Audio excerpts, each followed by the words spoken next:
Hey there, everyone. Thank you so much for joining us today for our community conversation. We are so excited. We have here KJ Johnson, who's the Executive Director of Dress for Success Dallas. But KJ, you all serve the entire Metroplex. We do. Thank you so much for joining us today. Thank you for having me. All right. We're going to talk about the background, sort of the latest catch up on what's going on with Dress for Success. And then we'll end with the big event because that's coming up in just a couple of weeks. But I would love to hear, with the economy, with the way things are going, people coming out of the pandemic, what are you all seeing? What are some of the issues that are surfacing with the women who come through your doors at Dress for Success? Yeah, so many of them, I would say the first thing right is mindset. It's really trying to help them elevate their mindset. Brittany, many of them, you know, because at the end of the day, you don't know what you don't know.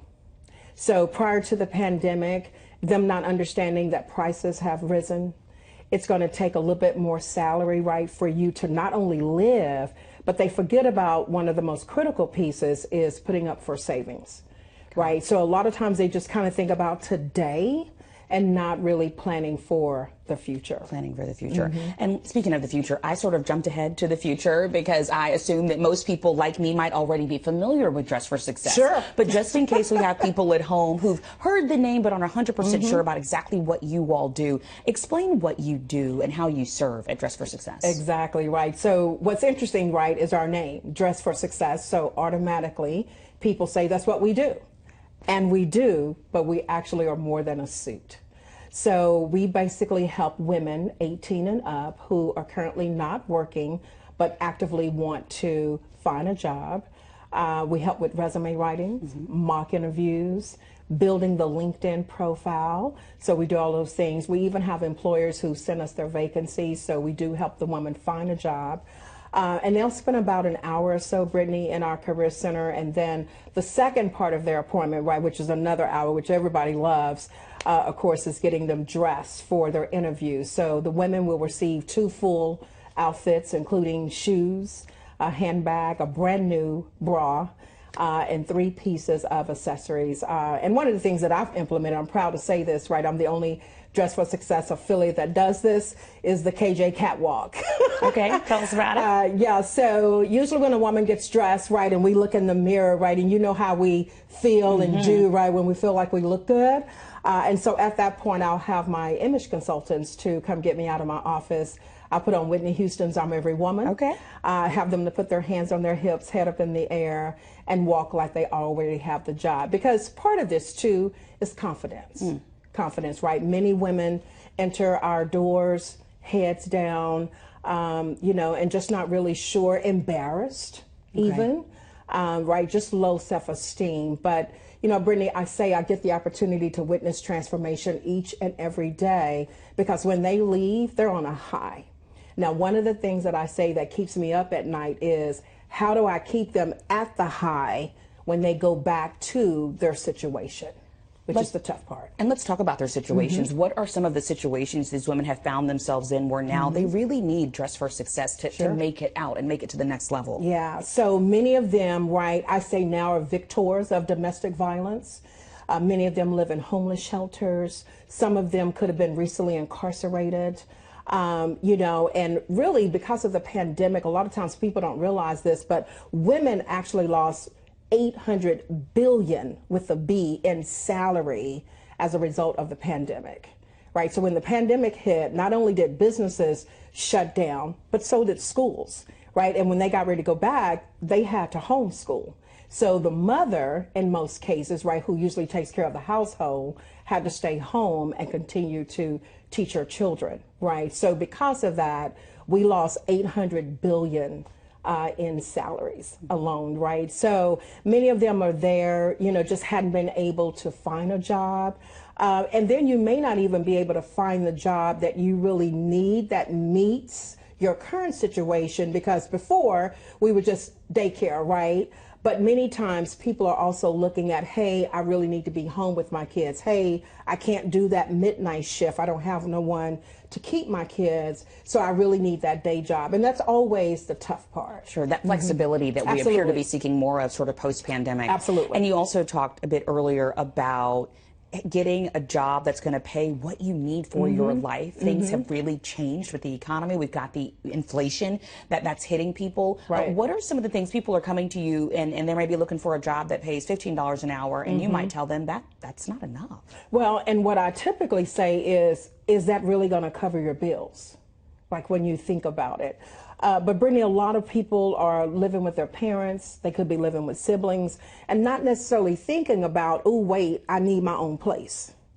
You know what I'm saying? And so I think that they're not quite thinking about the whole picture. Again, thinking about the future. You may live with your parents today, but is that your forever home? Right. You know what I'm saying? And so it's just really helping them to really just try to calculate and figure out, actually, you need a little bit more. You know, when you even think about $100,000 a year, it's $48 an hour, right? And today, you need more than that. I mean, the last time I checked for rent, it's $3,300, $3,400 just in rent. A young lady came to us probably last year, and I don't even know how we got on the conversation, but she was talking about her car note. Her car note was $800. And I asked, what are you driving? You know, and she wasn't driving a luxury car or anything like that, but her previous car was messing up. So she needed to get a new car. And unfortunately, she was upside down. And a lot of times we don't understand what that means to us.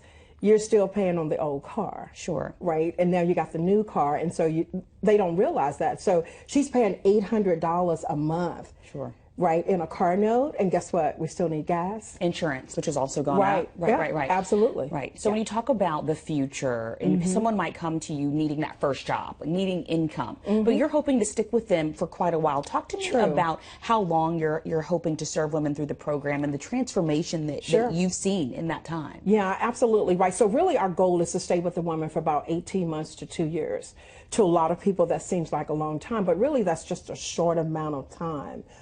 So really our goal is once we kind of get her started, right, with that first appointment, 2 hours, right, the career resume writing, all of that. Once she lands a job, we give her 5 more outfits, right, so she can make it for the week. And then, Brittany, every month we have what's called personal or professional workshops as part of our professional women's group meetings. So we bring in different experts, right, to talk about different things, right? And so for every 3 of those that they attend, they get 2 more outfits. So our goal really is to try to help develop the woman, because at the end of the day, to really help you achieve that economic independence, you can't be at an entry level. Right? Most of the women, they're already behind when they come to us. You already got a lot of debt that you're trying to catch up on, right? You're behind on bills when you come to us. So that's the reason why we really try to help educate them, get the mindset change. No, you need more than 15. Have you even thought about this type of career, right? Because many times, you and I was just talking right before we went on that, you know, why would I do sales? Well, no, I don't want to do sales. But everything we do today, you're selling. So why not make money, right, in doing sales? Sometimes people think about real estate. They want to go into residential. Have you ever thought about going into commercial? You can actually make a little bit more money. So it's really just planting those seeds, right, to really help them begin thinking about, hey, you know what? I really could do more.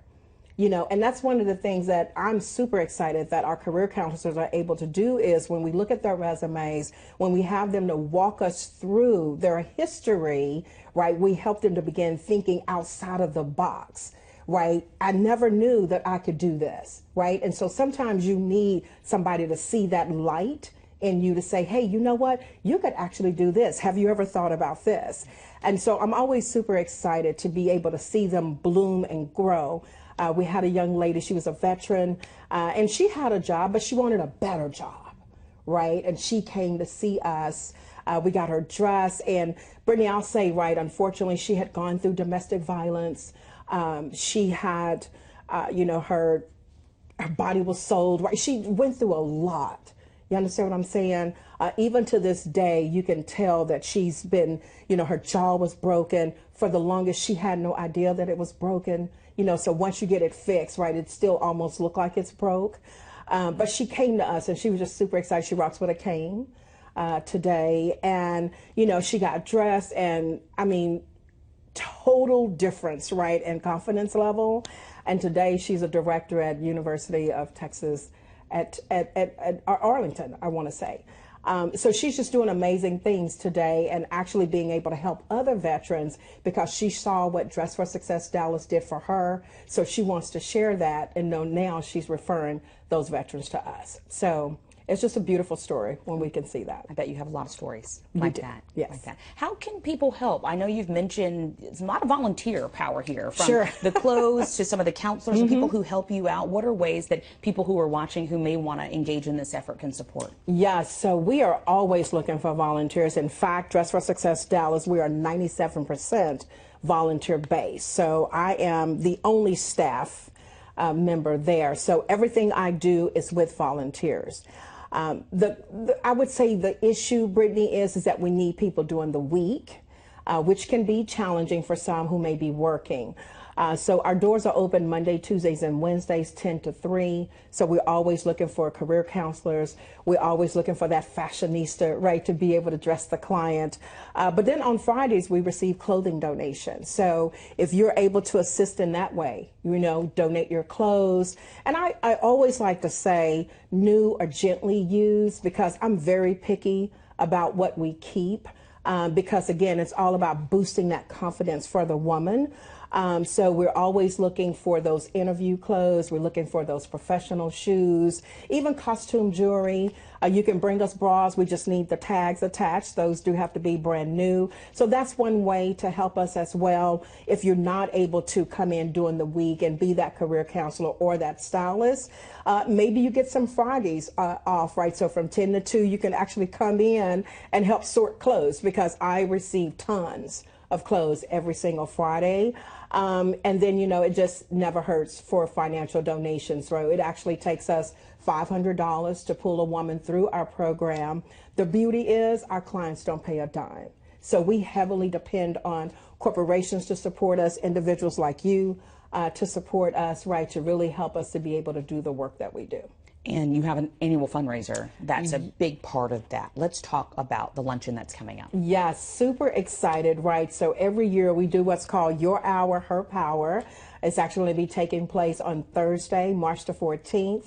This year we're going to be at the JW Marriott Arts District, so we're super excited about that. And so what is this event about? It is a fundraiser, but we also will be honoring 20 amazing, phenomenal women that are playing a pivotal role right in our community in making a difference in the women's lives. So we're super excited to be able to honor them. We're going to have the fabulous Miss Brittany Johnson as our MC, but we're super excited to be able to do that.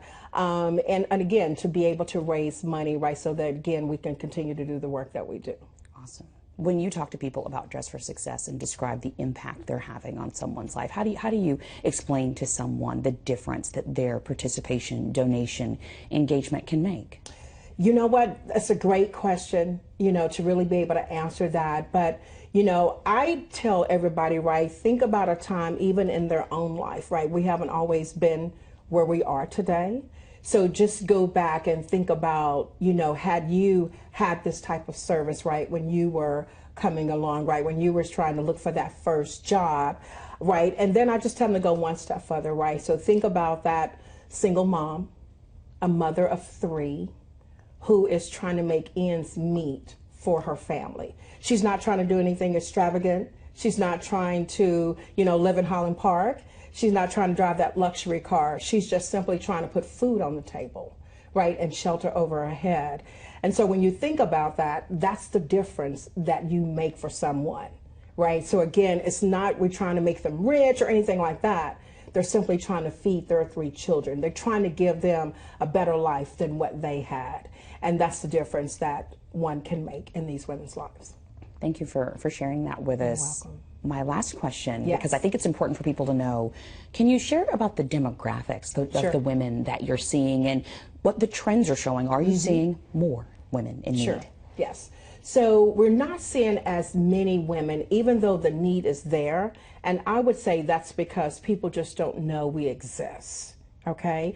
And sometimes people are embarrassed and don't want to ask for help. Right. So that's the reason why we maybe not see the numbers that we know exist. but it's so needed, you know. So the women that we see are 80% African American, single moms, you know, usually a mother of two. Most of them may have some college, but not a degree. We do see a lot of women with GEDs. They need that additional educational resource, right, to really be able to get them to a place to where they can make some money. But that's usually who is seen. The next, I would say, would be Hispanic. Right, and then Asian, and then Caucasian. So, you know, usually it's that single woman that just really needs that extra boost. And unfortunately, right, just have gone through some hard times in her life. And we all know our current situation sometimes could be from a decision that we made. But I always like to remind people we all have made bad decisions. Right, and the past is the past, and you can build upon that. And sometimes people just need a hand. You know, just like I was saying, our career counselors, right, are able to look at those resumes and say, hey, have you thought about this? Right. And again, it's just helping them to change the mindset. It's giving them hope. Right. Because I say when you lose hope, you've lost everything. So our goal really is to be able to provide hope, to know that you can have a better tomorrow. KJ, thank you for sharing that message with us, for the work that you are doing with women across the Metroplex. We're going to put all the information on NBCDFW.com so people can learn about the luncheon that's coming up March 14th. I'm excited to serve as your MC for your hour, Her Power. And we thank you all for joining today's community conversation. We'll see you next time.